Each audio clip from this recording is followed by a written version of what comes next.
आप जो खा रहे हैं उसका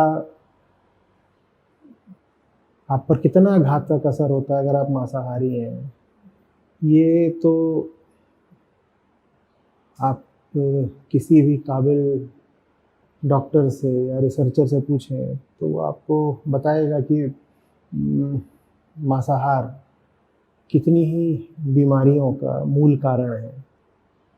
और बहुत सारी तो बीमारियों का इलाज ही यही होता है कि मांस खाना छोड़ दो। बहुत सारी बीमारियों का इलाज ये होता है कि दूध पीना छोड़ दो। दुनिया की आबादी का एक बहुत बड़ा प्रतिशत है जो लैक्टोज इंटॉलरेंट है।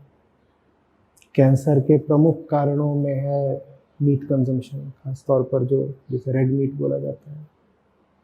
और भी दुनिया भर की समस्याएं हैं जो मांस के और पशुओं से आ रहे पदार्थों के सेवन से इंसानों को होती हैं। और ये कोई मान्यता की या विश्वास की बात नहीं है, इसके पक्ष में ठोस वैज्ञानिक सबूत उपलब्ध हैं। तो ये तो हो गई हम पर जो व्यक्तिगत रूप से असर पड़ता है उसकी बात। अब आते हैं उससे भी ज़्यादा बड़ी बात पर कि आप जब मांस खाते हैं तो पूरी दुनिया पर क्या असर पड़ता है। अभी बड़ी से बड़ी समस्या मानवता के सामने जो है वो क्लाइमेट चेंज की है। आज इस तारीख को हम ये बातचीत कर रहे हैं, कल दिल्ली का तापमान औसत से 7 डिग्री ज़्यादा था, 7 डिग्री ज़्यादा औसत से। ये नॉर्मल स्टैटिस्टिकल फ्लक्चुएशन नहीं है। आप ये नहीं कह सकते कि कभी थोड़ा कम कभी थोड़ा ज़्यादा। सामान्य से 7 डिग्री ज़्यादा का मतलब होता है कुछ और ही चल रहा है, कोई और मूलभूत कारण है, अंडरलाइंग रीज़न है जो इतना इसको फेंक रहा है। हम भली भांति जानते हैं कि दुनिया में कुछ जगह हैं जहाँ बारिश पहले की अपेक्षा द्विगुनी तिगुनी होने लग गई है, और बहुत सारी जगह हैं जहाँ बारिश अब हो ही नहीं रही है, बहुत कम हो गई है।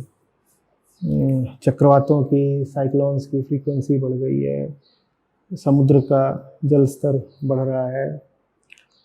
और लेकिन हो ये रहा है कि ये सब चीज़ें ऐसा नहीं है कि आपको रोज़ रोज़ परेशान कर रही हो या आपके घर में घुसकर आपको परेशान कर रही हो। तो हमारे लिए थोड़ा आसान हो जाता है इनको नज़रअंदाज करना। जब कोई हमसे बोलता है उदाहरण के लिए कि 2050 आते आते कई तटीय शहरों को खतरा हो जाएगा जिसमें मुंबई भी शामिल है, तो हमें ऐसा लगता है 2050 तो भी बहुत दूर है ना, तो उस पर ध्यान नहीं देते। लेकिन अभी हम जिस एंथ्रोपोजेनिक क्लाइमेट क्राइसिस के दौर से गुजर रहे हैं वो इतिहास में अपूर्व है, इससे पहले कभी नहीं थी। मैं क्यों क्लाइमेट चेंज की बात कर रहा हूँ, सवाल तो विघ्न है, क्योंकि क्लाइमेट चेंज इसका सीधा संबंध ग्रीन हाउस गैसों के एमिशन से है, उत्सर्जन से है। उसका बड़े से बड़ा कारण एनिमल एग्रीकल्चर है, और एनिमल एग्रीकल्चर दोनों वजहों के लिए होता है, मांस के लिए भी, दूध के लिए भी, फिर उससे बाकी चीज़ें भी निकल आती हैं, फर निकल आता है, चमड़ा निकल आता है, वगैरह वगैरह, और इंडस्ट्रियल प्रोडक्ट्स होते हैं, सब निकल आते हैं उसमें से। तो आप जो खा रहे हैं वही क्लाइमेट चेंज का नंबर 1 का कारण है। और अब इससे ज़्यादा क्या कहा जा सकता है। हम अपनी थाली के स्वाद के लिए मानवता को ही खत्म करने पर उतारू हैं, और ये बात इतनी दबाई जा रही है कि आम आदमी को बोलो तो समझ में नहीं आता कि क्लाइमेट चेंज और आपके आहार, आपकी डाइट के बीच में संबंध क्या होता है। अरे ऐसा कैसे हो सकता है, ऐसा तो हो ही नहीं सकता। फिर वो प्रमाण मांगते हैं। तो प्रमाण ऐसा नहीं कि कोई बहुत जटिल है, लेकिन थोड़ा समझाना पड़ता है कि भाई तुम अगर जानवर खा रहे हो तो उस जानवर के लिए तुम सोचो कि अन्न आहार कहाँ से आया है, वो पैदा किया गया है, वो पैदा किया गया है तो उसके लिए जंगल काटे गए हैं। दूसरी बात, जानवर जो खाता है वो फिर मीथेन छोड़ता है, कार्बन डाइऑक्साइड छोड़ता है। तो ये सब बातें इंट्यूटिवली साधारणतया दिमाग में अपने आप आती नहीं है, उसको बताना पड़ता है।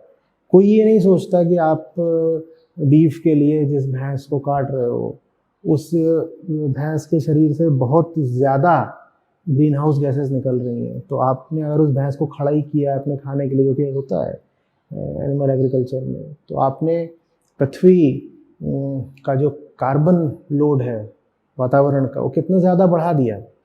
ये बात इंट्यूटिवली हमें समझ में आती नहीं है, लेकिन अब है।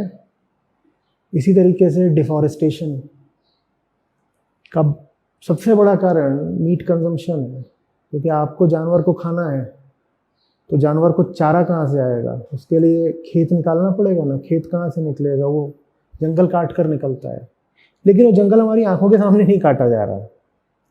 तो हमें लगता है कि जानवर है, जानवर तो कुछ भी खा लेता है, बकरी है वो इधर उधर कुछ भी फेंक दिया वो खा लेती है।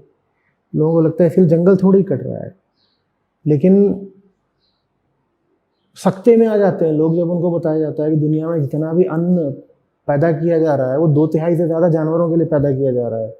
और जानवरों को इतना क्यों खिलाया जा रहा है, क्योंकि तुम्हें जानवरों को खाना है।